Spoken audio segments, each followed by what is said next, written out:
चुनावी रणनीतिकार से नेता बने प्रशांत किशोर आए दिन लोगों को जागरूक करते हुए नजर आते हैं। वह लोगों को यह बताने की कोशिश करते रहते हैं कि आप अपने अधिकारों को समझिए और अपने वोट के महत्व को समझिए और अपने नेता का चुनाव सही ढंग से करिए। इतना ही नहीं, प्रशांत किशोर आए दिन नीतीश कुमार पर काफी हमलावर रहते हैं। इसके साथ ही वह लालू यादव, तेजस्वी यादव और भाजपा पर भी काफी निशाना साधते हैं। अपने जन स्वराज यात्रा के तहत प्रशांत किशोर पूरे बिहार में घूम रहे हैं और लोगों को जाकर जागरूक कर रहे हैं, उनसे बातचीत कर रहे हैं।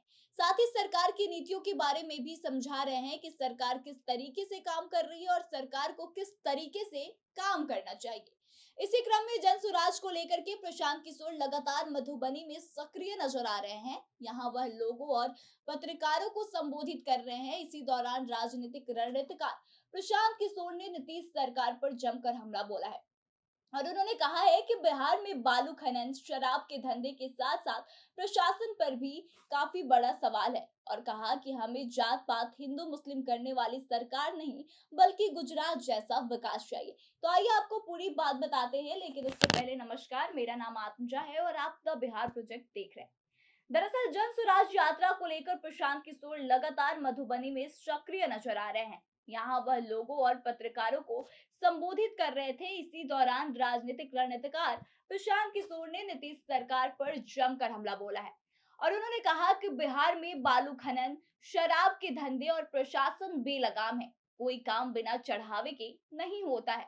इसके लिए लालू और नीतीश सरकार जिम्मेवार है, क्योंकि ये दोनों 35 वर्षों से सरकार चला रहे हैं। प्रशांत किशोर ने कहा कि आप आपस में बैठकर विचार कीजिए, हमें जात पात हिंदू मुस्लिम करने वाली सरकार चाहिए या फिर गुजरात जैसा विकास करने वाली सरकार। अभी दल बनाने की समय सीमा निर्धारित नहीं है। यदि अच्छे लोग चुनाव में उतरना चाहते हैं तो समर्थन करेंगे। उन्होंने कहा कि काफी लोग हमारे जन सुराज अभियान से जुड़ रहे हैं। पीके ने कहा कि मधुबनी मखाना के लिए प्रसिद्ध माना जाता था, लेकिन आज पैदावार जो है वह घटती जा रही है। राज्य सरकार एक और बिहार राज्य को विशेष राज्य का दर्जा नहीं देने का रोना रो रही है, वहीं दूसरी ओर केंद्र की योजनाओं में अपना प्रतिशत नहीं देने के कारण मनरेगा, आवास योजना से लोग वंचित रह जा रहे हैं। तो आपको बता दें कि एक बहुत अच्छे प्लान के साथ अपनी यात्रा को शुरू करने वाले, अपने संगठन को बनाने वाले प्रशांत किशोर इन दिनों अब काफी ज्यादा एक्टिव रहने लगे हैं।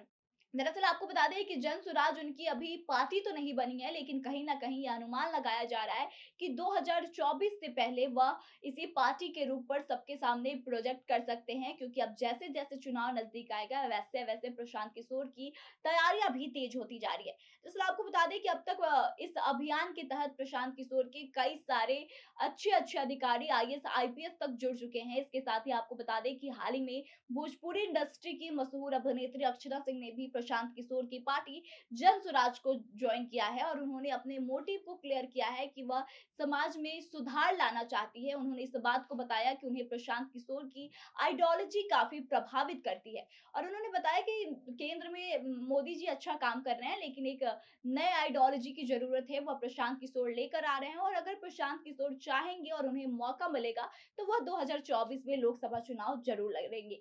तो ऐसे में आपको बता दें कि अब तमाम बड़े लोग और फिल्म इंडस्ट्री के लोग भी अब प्रशांत किशोर को ज्वाइन कर रहे हैं और ऐसे में जो प्रशांत किशोर की विचारधारा है, उनका जो मोटिव है, जिस तरह से वह लोगों से बातचीत कर रहे हैं, लोगों को प्रभावित कर रहे हैं, ऐसे में अब यह उम्मीद जताई जा रही है कि जल्द ही प्रशांत किशोर जन स्वराज को एक राजनीतिक पार्टी के तौर पर प्रोजेक्ट करेंगे और अपनी पार्टी बनाकर वह 2024 में लोकसभा का चुनाव भी लड़ेंगे और उनकी पार्टी से बहुत सारे उम्मीदवार भी चुनावी मैदान में उतरेंगे। तो आपको क्या लगता है कि एक राजनीतिक नेता के तौर पर प्रशांत किशोर क्या सफल साबित हो पाएंगे? आप अपने विचारों को हमें बताएं और आगे की तमाम खबरों के लिए बने रहे हमारे साथ। देखते रहे द बिहार